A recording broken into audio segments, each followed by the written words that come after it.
거룩하시고 자비로우신 하나님 아버지, 이 시간 간절히 바라고 하는 것은 우리 황금자 권사님 그리고 그의 가정을 위해 기도합니다.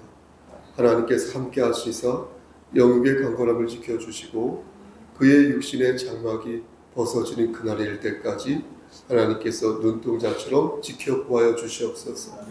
그의 가정도 말씀 안에서 살려주시고 모두 천국 백성으로 천국에 당도할 수 있도록 끝까지 은혜를 베풀어 주시옵소서. 이 시간 또한 간절히 바라고 하는 것은 우리 김규영 집사님과 그의 가정을 위해 기도합니다.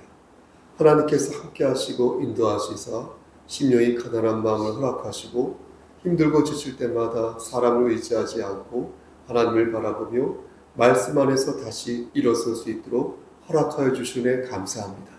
그 믿음 변치 않도록 하시고 아버지 말씀 안에서 아름다운 의의 열매 맺을 수 있도록 그의 삶을 끝까지 주장하여 주시옵소서. 정우성 집사님과 우리 현창 윤영에게 함께 하시고 인도하시사 복의 복을 더하여 주시고 역시 천국 백성으로 나고자 되지 아니하고 하나님 말씀 안에서 크게 쓰임받는 일꾼들 될 수 있도록 끝까지 그들의 삶을 주장하여 주시옵소서. 아버지 모든 것을 주님께 의탁하고 우리를 주에서 구속하여 주신 주 예수 쓰임 받들어 감사하며 기도드렸사옵나이다. 아멘. 하나님 말씀 보겠습니다. 아모스 7장 10절에서 17절 말씀. 아모스 7장 구약성경 제 성경으로 1281쪽입니다. 아모스 7장 10절입니다. 교독후 합독합니다. 때에 베델의 제사장 아마시아가 이스라엘의 왕 여로보암에게 보내어 이르되 이스라엘 족속 중에 아모스가 왕을 모반하나니 그 모든 말을 이 땅이 견딜 수 없나이다. 아모스가 말하기를 너로 왕하게 주시고 이스라엘은 반드시 찾아서 그 땅에서 떠나겠다 하였다.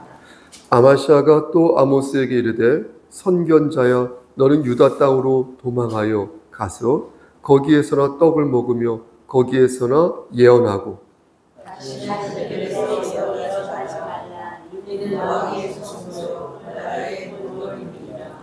아모스가 아마시아에게 대답하여 이르되 나는 선지자가 아니며 선지자의 아들도 아니라 나는 목자요 뽕나무를 재배하는 자로서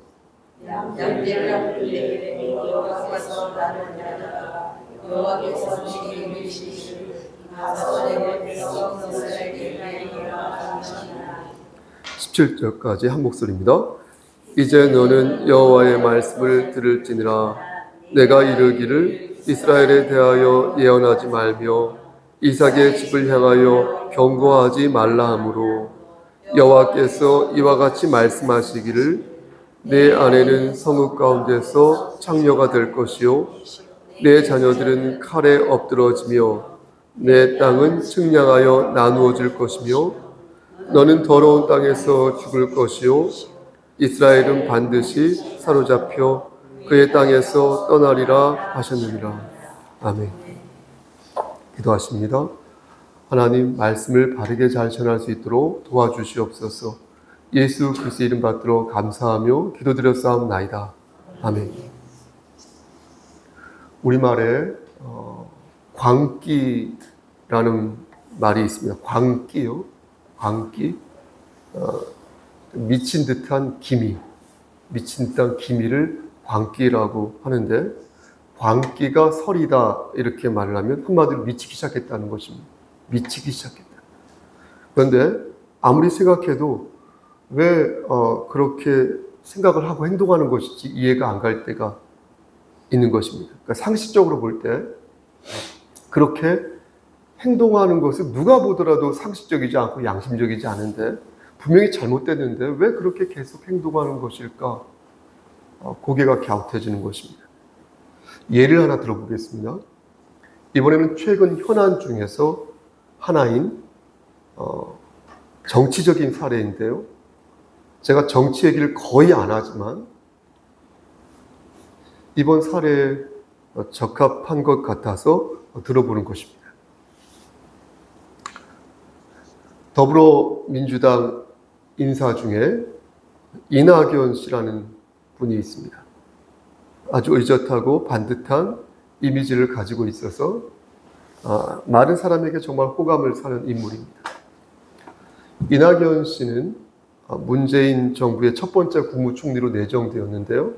제가 알기로는 거의 2년 7개월 정도, 8개월 정도 재임을 하면서 최장기간 재임하였던 국무총리로 알고 있습니다. 2020년 1월 총리직에서 물러난 후에 21대 국회의원 선거에서 서울 종로구 후보로 출마하여 당시 보수 진영의 대권 주자로 손꼽혔던 황교안 장로님 아시죠? 황교안 씨와 맞붙어서 승리하면서 21대 국회의원이 되었습니다. 그렇게 해서 연신 상종가를 달렸고요. 2020년 8월 29일에 60% 대단하지 않습니까? 60%가 넘는 득표로 더불어민주당 4대 당대표로 선출되었습니다. 그리고 다음 해 대선에 출마하기 위해 당대표직에서 물러났고요.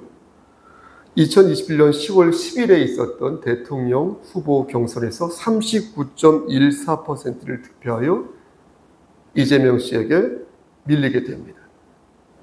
그때 이재명 후보는 찾아보니까 50.29%를 득표하였는데 이낙연 후보는 39.14%였던 한마디로 말해서 큰 표차로 낙선했는데 분명 이낙연 씨는 2021년 10월 13일에 경선 결과를 수용하였는데 그런데 요즘에 이낙연 씨가 보여주는 행보는 전혀 그런 모습이 아닌 것 같다는 것입니다. 민주당의 토박이 중에서 토박이인 사람이 한때 당대표였고 한때 대통령 후보였던 사람이 신당을 만들어서 새로운 정치판을 짜겠다고 말을 하니까 그를 응원하던 사람도 그렇고 그를 응원하지 않은 사람도 그렇고 저 사람이 미친 사람이 아닌 이상 저 사람이 내가 아는 이낙연 씨가 맞는가? 혹시 미친 게 아닌가? 라고 말하는 것입니다. 이낙연 씨가 잘 쓰는 어휘 중에 하나가 저는 이런 어휘에 좀 관심이 있어서요. 누추하다는 말이 있어요. 누추하다는 것은 지저분하고 더럽다는 뜻 아닙니까? 그런데 이렇게 명분도 없고 실리도 없는 일을 왜 버리려 하는 것인지 이해하려고 할 때 이해가 안 가는 것입니다. 더 이해가 안 가는 것은 무엇인지 아십니까? 그의 주변에 있는 사람들입니다. 그것이 정도가 아니면 정도가 아니라고 말해줘야 하는데 왜 그런 말을 안 하는 것인지 혹 하는데 이낙연 씨가 귀를 닫고 있는 것인지 잘 이해가 안 가는 것입니다. 심리학 용어 중에 도덕적 광기라는 그런 용어가 있거든요. 세계 제1차 대전 때 집단적 광기가 있었다면 그 이후에 도덕적 광기라는 것이 붐을 이루게 됐는데 문제는 여기엔 약도 없다는 것입니다. 정신적인 치료도 효과가 없다는 것입니다. 왜냐하면 자신이 하려고 하는 일이 매우 옳다고 생각하거든요. 도덕적이라고 착각하고 있고 그러하기에 그렇게 미치면 약발이 들지 않는 것입니다. 그런데 그런 도덕적 광기에 사로잡힌 사람이 만약 한 나라를 이끄는 지도자가 된다면 국가의 운명이 어떻게 되겠습니까? 나락으로 떨어지는 것은 불을 보듯 뻔한 것 아니겠습니까? 국가의 운명뿐 아니라 인류 전체를 재앙으로 몰고 갈 수도 있으며 실제로 인류 역사를 여러분 잘 생각해 보시면 도덕적 광기에 빠진 인간들로 말미암아 정말로 많은 사람들이 죽어나간 것을 볼 수 있습니다. 히틀러가 그랬죠. 이탈리아 무솔리니가 그랬죠. 프랑스 대혁명 때 그 피해 공포 정치를 펼쳤던 로베스피에르도 그랬죠. 발칸 반도의 그 도살자였던 몰라비치도 그랬죠.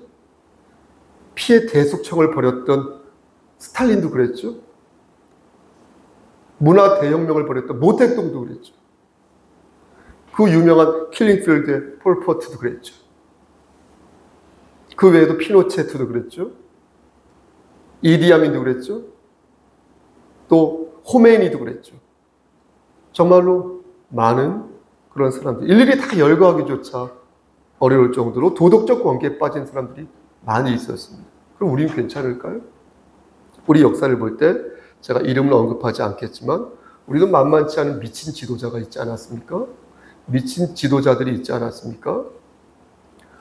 도덕적 광기에 빠진 사람들이 가지고 있는 가장 큰 문제는 무엇입니까? 그것은 사악한 메시지를 아무도 눈치 못 채게 교활하게, 악독하게, 음흉하게, 은밀한 방식으로 사람들에게 전파한다는 것입니다. 저는 여기에 마귀의 역사가 있다고 굳게 믿고 있습니다. 사람의 죄성이 있죠. 일반적인 죄성만으로는 그렇게 극악무도한 죄를 지을 수 없습니다. 이런 도덕적 광기는 마귀의 적극적인 개입이 있을 때 가능하다고 생각합니다. 왜냐하면 여러분 생각해 보십시오. 보통의 사악함만으로는 보통의 악한 짓밖에 못하거든요. 그런데 찢어 발기면서 죄를 짓는 그런 모습들, 폐륜 범죄를 한번 보십시오. 그런 사람들의 눈빛을 제가 직접 본 적은 없지만 저는 분명 그들의 눈빛에서 악마에게 영혼을 건 파우스트의 눈빛이 보일 거라고 생각하는 것입니다. 히틀러와 괴벨스의 눈빛도 그러지 않았을까요? 스레브니차 대학살에서 한 번에 8,000명을 죽였던 어린아이부터 할아버지 다 죽였던 그 몰라비치에게도 그런 눈빛이 보이지 않았을까요? 저는 보였을 거라고 생각합니다. 그럼 이 눈빛이 저와 여러분들에게는 없는지를 보자는 거예요. 물론 없겠죠. 하지만 저들도 처음부터 마귀의 노리개는 아마도 아니었을 것입니다. 저들도 어쩌면 우리가 모르는 도덕적 광기의 소유자들에게 영향을 받았을 수도 있고요. 어쩌면 저들도 진작 말씀으로 치유받았다면 그런 대학살을 벌이지 않았을 수도 있겠습니다. 제가 오늘 서두를 평상시 강설 전하는 것과 달리 좀 길게 뽑았는데 그 이유는 오늘 본문을 읽으면서 저는 계속 연신 왜 제사장 이 아마샤라는 사람이 저렇게 행동하고 저런 판단을 내리는 것일까 자꾸 의구심이 들었기 때문에 그렇습니다. 이 말씀을 한두 번 본 게 아니잖아요. 이 본문을 읽을 때마다 얘 왜 이러지? 이런 생각이 드는 거예요. 누가 보더라도 지금 여로보암 2세예요. 여로보암 2세가 잘못을 저지르고 있다는 것을 누가 보더라도 알 수 있는데 왜 제사장이 되어서 그것을 구별하지 못한 것인지 저 정말 이해가 안 돼요. 그래서 그 이유를 쭉 생각해 보니까 아마샤도 무언가가 단단히 쉬었구나라는 결론에 이르게 되었다는 것이죠. 그래서 저는 그것을 광기로 보고 지금으로부터 약 2700년 전에 살았던 이 아마샤의 눈에서 그 광기를 찾아보자라는 것입니다. 그래서 서론이 이렇게 길었던 것입니다. 그럼 오늘 본문을 좀 더 구체적으로 말씀드리겠습니다. 여러분 보십시오. 아모스 있죠. 아모스 우리가 읽었던 전체 아모스는 크게 세 덩어리로 나눌 수 있습니다. 오늘 본문을 포함해서 아모스가 9장까지 있는데 1장부터 2장이 한 덩어리고요. 또 3장부터 6장까지가 두 번째 덩어리입니다. 그리고 7장부터 9장까지가 세 번째 덩어리가 되겠습니다. 아모스 선지자는 3장에서 6장까지 북쪽 이스라엘의 죄악을 막 폭로합니다. 그러면서 참된 하나님의 백성은 이렇게 살아야 하는 것이라고 여러 가지 증거를 제시합니다.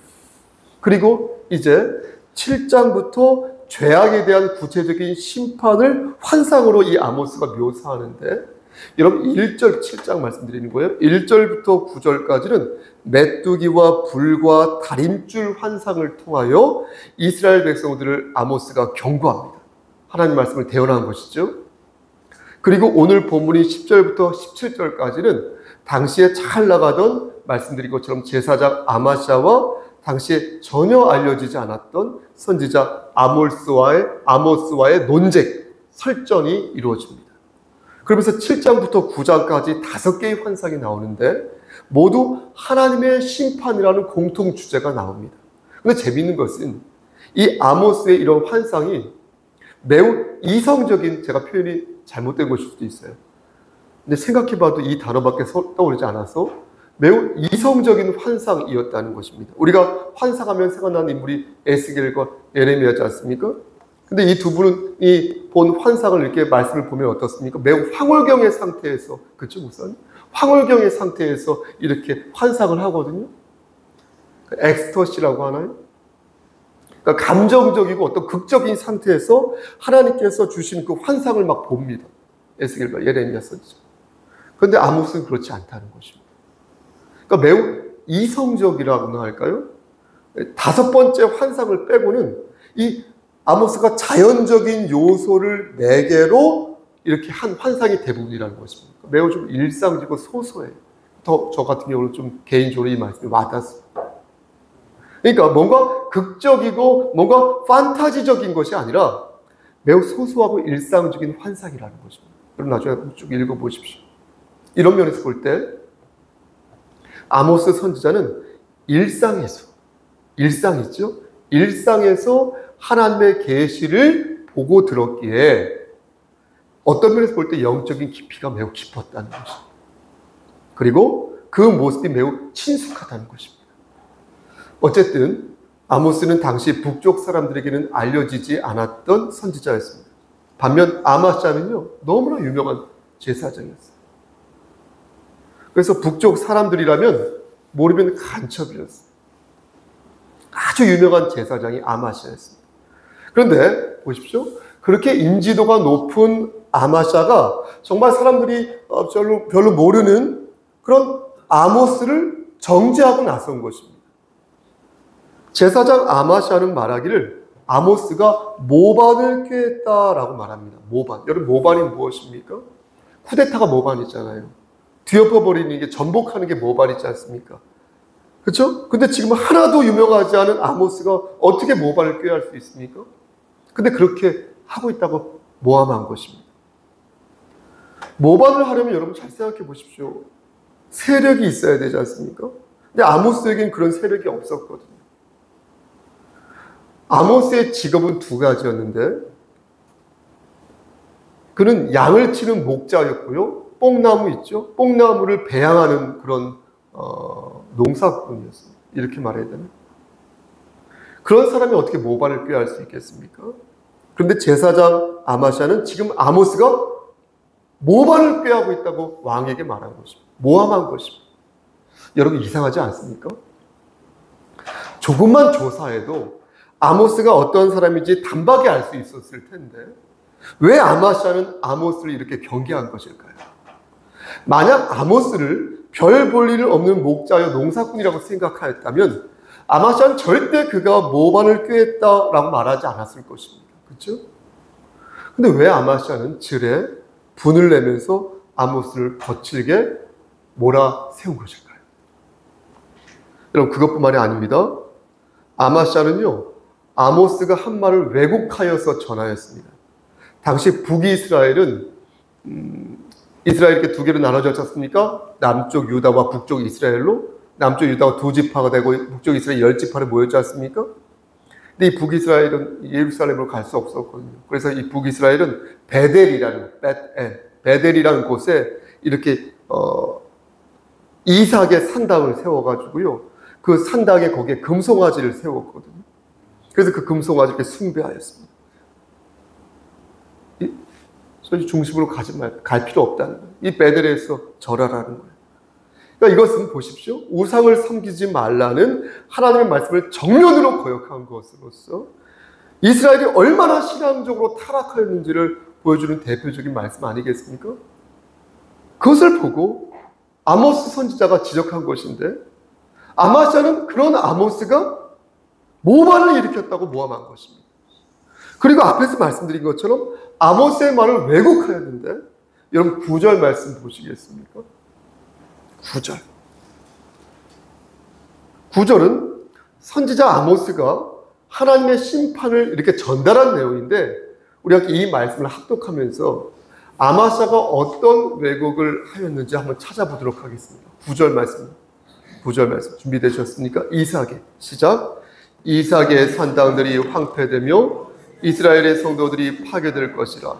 내가 일어나 칼로 여로보암의 집을 치리라 하시니 여러분 뭐라고 말씀합니까? 여로보암의 무엇을 칠 것이다? 그렇죠? 여로보암의 집을 칠 거라고 이렇게 말씀하였지 않습니까?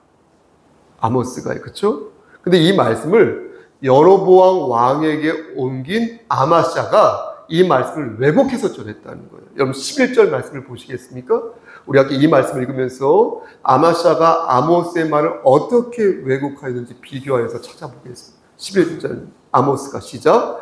아모스가 말하기를 여로보암은 칼에 죽겠고 이스라엘은 반드시 사로잡혀 그 땅에서 떠나겠다 하나이다.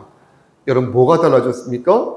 아모스 선지자는 여로보암의 집을 치겠다고 말하였지 여로보암을 칼로 죽이겠다고 말하지 않았거든요. 여로보암의 집을 치는 것과 여로보암 자신을 치는 것은 매우 다르지 않습니까? 더욱이 이것은 여로보암 당사자에게 왕에게 전하는 말이었으니까 당사자인 여로보암이 이 말을 들었을 때 얼마나 예민하게 받아들였겠어요. 정말로 기분이 안 좋았겠죠. 그리고 여러분 말씀을 자세히 보면 어떻습니까? 칼로 여로보암의 집을 치겠다고 말했는데 지금 아마시아는 여로보암을 칼로 죽이겠다고 말하고 있는 것입니다. 여러분 집을 치는 것과 죽이는 것은 분명 다르죠. 하나님께서 우리를 치실 때 저를 치실 때 제가 아플 수도 있고 제가 가지고 있는 재물이 사라질 수도 있고 제 아들과 딸을 칠 수도 있고 아니면 다른 방법으로 저를 공격에 빠뜨릴 수도 있지 않겠습니까? 그런데 지금 아마시아는 어때요? 왕이 칼에 맞아 죽을 거라고 콕 집어서 말을 왜곡하고 있는 거예요. 여러분 왜 그런 것일까요? 왜 아마시아 이 제사장은 이 사람은 인지도가 거의 없는 아모스에게 위기감을 느끼고 이런 식으로 거짓말을 하면서 아모스를 공경에 빠뜨리려고 하는 것일까요? 저는 아마시아의 모습에서 도덕적인 광기를 발견하는 것입니다. 말씀드린 거죠. 자신의 행동을 정당화하고 자신의 행동을 이렇게 막 미화하면서 꾸미면서 자신과 맞선 사람을 악마화하는 그런 반사회적이고 비성경적인 그런 모습을 그에게서 보는 것입니다. 그는 아모스 선지자 한 명만을 죽이려 했던 것이 아닙니다. 여러분, 왕에게 그가 진실을 고하지 않았음으로 인해서 여러분, 북이스라엘은요 결국 망하게 되었어요. 이는 북이스라엘 백성들 모두를 죽인 것이에요. 여러분, 남쪽 유다 백성들은요 나중에 포로가 된 이후에 다시 돌아오잖아요. 몇만 명 정도. 근데 북이스라엘 사람들은 한 명도 못 돌아오거든요. 쫄딱 망한 것이거든요. 아마샤는 그래서 대역죄인이었다. 나라를 망가뜨린 불충한 제사장이었다라는 것입니다. 하나님께서는 선지자 아모스를 통해서 아마샤와 그의 가족이 어떻게 될지 가르쳐 주셨습니다. 여러분 17절 말씀 보니까 뭐라고 말씀하십니까? 먼저 아마샤 제사장, 그의 아내는 무엇이 될 것이고? 그렇죠, 장기, 창녀가 될 것이고, 그의 자식들은 모두 죽게 될 것이고, 그의 재물은 모두 사라지게 될 것이고, 그렇죠? 그리고 아마샤 너도, 아마샤 그도 더러운 땅에서 죽게 될 것이다. 이렇게 말씀하였습니다. 여러분, 아마샤가 어떤 사람입니까? 아마샤는 일개 초동이 아니었습니다. 여러분, 아마샤는 제사장이었습니다. 북이스라엘 중에서 가장 유명한 제사장이었어요. 여러분, 제사장의 가족이 어떻게 살았게요? 아주 풍족하게 살았을 것입니다. 아주 우아하고 고결하게 살았을 것입니다. 제사장의 아내요, 제사장의 자식들이다 보니까 아주 잘 나가는 것도 제사장 가족이다 보니까 모든 면에서 특권을 누렸을 것입니다. 하지만 그들의 말로는 어떻게 되었습니까? 진리를 사수하지 못하고 하나님의 말씀을 왜곡하여 전했을 때 그들은 어떻게 마지막을 맞이했습니까? 모두 죽었습니다. 비참하게 죽었습니다. 제사장의 아내는 몸을 파는 창녀가 되었고요. 그의 자식들은 모두 다 전쟁터에 나가서 죽었습니다. 그가 가진 재물, 그 마당에 무슨 의미가 있겠냐마는 재물도 다 없어지고 말았습니다. 그의 목숨도 더러운 땅에서 잃게 되었습니다. 이것이 바로 하나님의 말씀을 왜곡하고 자신의 욕망에 사로잡힌 자의 비참한 최후인 것입니다. 그럼 다시 묻는 것입니다. 왜 아마샤는 진실을 외면한 것일까요? 왜 선지자의 말을 왜곡하여 전한 것이고, 누가 보더라도, 여러분 그렇지 않습니까? 누가 보더라도 금송아지를 숭배하는 것은 하나님이 싫어하시는 것을, 그런 행동이라는 것을 알 텐데 왜 그걸 옹호하고 덮으려 하였던 것일까요? 여러분 정말 이상하지 않습니까? 바보도 아니고. 그런데 보십시오. 곰곰이 생각해 보면 전혀 이상하지 않습니다. 왜냐하면 우리 또한 정말로 이상한 일들을 자주 실천하기 때문입니다. 그리고 아주 자연스럽게 실천하기 때문입니다. 하나님의 자녀로서 주의를 성수하는 것은 정말로 당연한 일이거든요. 그런데 마치 인심이라도 쓰는 듯 내가 예배당 자리에 앉아주겠다라고 생각하는 것을, 그런 말을 비슷하게 하는 것을 보면서 아주 이상한 일들이 우리 교회에서도 일어나고 있구나 라는 생각을 지울 수가 없는 것입니다. 하나님의 자녀로서 정말 마땅히 해야 할 헌상과 하나님의 자녀로서 정말 마땅히 해야 할 헌신과 충성을 순종하는 것을 마치 선택적 사항인 양 생각하는 것을 보면서 좀 거시기하다라는 생각을 지울 수가 없는 것입니다. 저는 아마샤가 자신의 기득권을 지키기 위해 미쳤다고 생각해요. 돌아버렸다고 생각해요. 그 사람 그렇게 해서 미친 거예요. 누가 보더라도 금송아지를 숭배하는 것은 하나님 말씀에 어긋나는 행동입니다. 누가 보더라도 그것은 마귀의 계율에 무릎을 꿇는 것입니다. 누가 보더라도 그것은 하나님을 기쁘시게 하는 모습이 아니라 근심되게 하는 모습. 그럼에도 불구하고 쥐죽은 듯이 아무 말도 하지 않고 왕의 눈과 왕의 귀를 속이는 이유는 자신의 이익을 지키기 위해서 그렇게 행동한 것입니다. 아모스 선지자가 자신의 자리를 꿰차고 들어올까 두려워서 아모스를 비난한 것이고, 옳은 말만 하는 아모스가 정말로 두려워서 아모스를 유다로 보내려 했던 것입니다. 말씀 맞습니다. 사랑하는 우리 성석교회 성도 여러분, 우리의 욕망이 말씀으로 다스려지지 않는다면 우리는 결국 미치고 말 것입니다. 미치고 팔짝 뛰는 게 아니라 미쳐서 지옥에 가게 될 것입니다. 그래서 거기에서 슬피 울며 우리는 이를 갈게 될 것입니다. 그럼 어떻게 해야 이 광기에서부터 우리를 지킬 수 있을까요? 목사님 어떻게 해야 되겠습니까?